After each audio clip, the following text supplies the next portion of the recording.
Let's continue our story. We're up to the Yechidus now of Rav Monye Moneson with the Rebbe Marash. Remember the story briefly. He had come to Lubavitch. He had problems at home, Shalom Bayis, and health issues with him, his wife, and children. He got a bracha in Yechidus, a very explicit bracha, to which he responded, Amen, Ken Yoimar Hashem, so may Hashem say.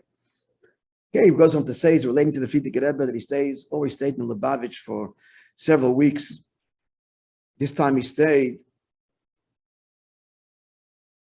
for a month, and he had his Yechidus already, as we just heard, but now he's being summoned again. And this is all very hush-hush. Other Chassidim should know what Chas is having a second Yechidus. It would create envy. And he tells, Rav Monye tells the Meshodes, Rav Leivik, if it's okay, ask the Rebbe if I can go tomorrow, not today, because he wants to make achonim. He learned about the achonim that he makes. His achonim of the next 24 hours. He's rethinking the Maimorim that he heard for the last month deeper, even imagining standing, rethinking, remembering, standing in front of the Rebbe and to know what the Rebbe made when he said the Maimer.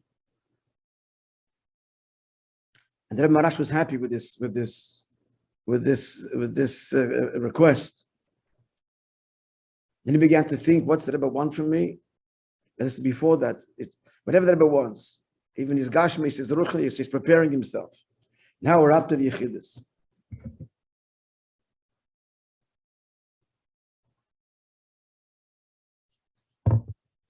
When I went to the Yechidus, the Rebbe said to me,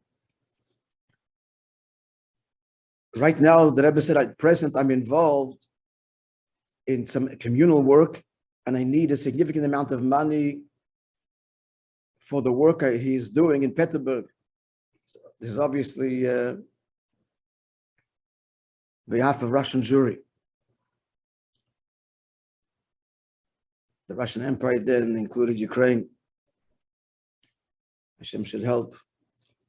So the Rebbe Marash continues, I made an estimation about the ability of some of my, some tens of my Chassidim, and you're one of them.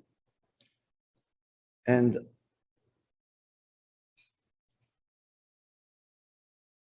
I estimated each one should give of these particular group of Chassidim that 2,000 ruble.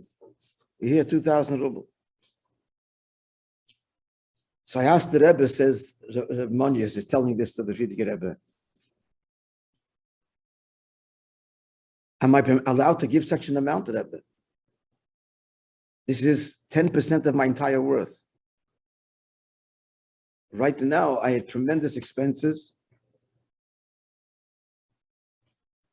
He's marrying off a daughter, and he was supposed to receive a dowry.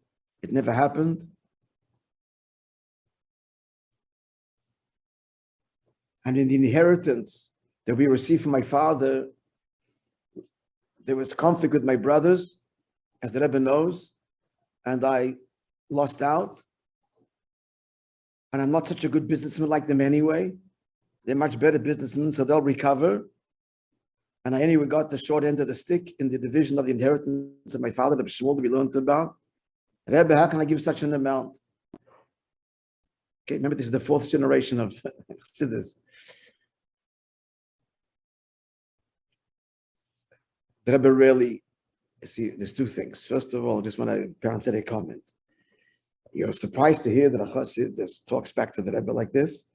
So first of all, that's the way it was mitzad the Chassid then. But let's be perfectly frank, the Rebbe did not do this with us either. This didn't come. The Rebbe called in someone, give it very rarely. And I don't know if it was the extent of ever 10% of the entire worth. Let's remember that too. Let's not be, in other words, raise an eyebrow. She's answering the Rebbe back. At any rate, listen to the Rebbe Ramash's response. He says he's recording here Rav Monye. He listened to all my words and he said to me that the Eibishter should listen to all that I ask, that I'm asking from him. He gave a bracha for you, your wife, your children should be healthy, physically and spiritually. You should have shalom bayis. Explicit bracha. This you're masking. You agree that Hashem should agree with what I'm asking him. But what I'm asking you to do, you have reasons and to give me cheshbonos that you can't listen. I walked out of the Rebbe's room and I thought into his words. I went back to the place I was staying, Machsanya, and I find my brother Beryl, he's seeing crushed. So what happened? He says that the Rebbe asked him for 3,000 ruble. And he's completely, he's mentioned Yiddish. Not to do what the Rebbe asks, of course I got to do, but to give. He said, my heart doesn't let me, he said. And he burst into tears. And I said to him, the story concludes. This is from a letter from the Frierdiker Rebbe. I said to my brother, and he's all relating this to the Frierdiker Rebbe who's writing this up. Don't be a shaitan, give the Rebbe the amount that he asks you. And I will do also. And I'll give the 2,000 ruble that the Rebbe estimated that I should give. And right then and there, the two of us wrote down a letter, handed into the Rebbe. They were giving the full amount that the Rebbe asks. We ran straight to the Rebbe's, to the Rebbe's Hof, to the Beis Medrash. We gave the letters to Rabbi Leivik to give immediately to the Rebbe.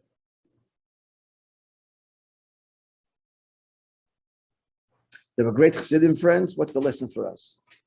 They were great Chassidim, but they were not angels. And it was an extraordinary amount that the Rebbe Maharash was asking for them. At the end of the day, there was a hesitation. But at the end of the day, Ein Chacham Kabbalah Nisonos we're learning. They overcame it and did what they had to do. And the Rebbe Maharash received the money that he needed to be able to effectively negotiate in government circles, for the benefit of Russian Jewry. Have, my friends, a wonderful Chodesh. And tomorrow, Be'ez Hashem, 6 o'clock,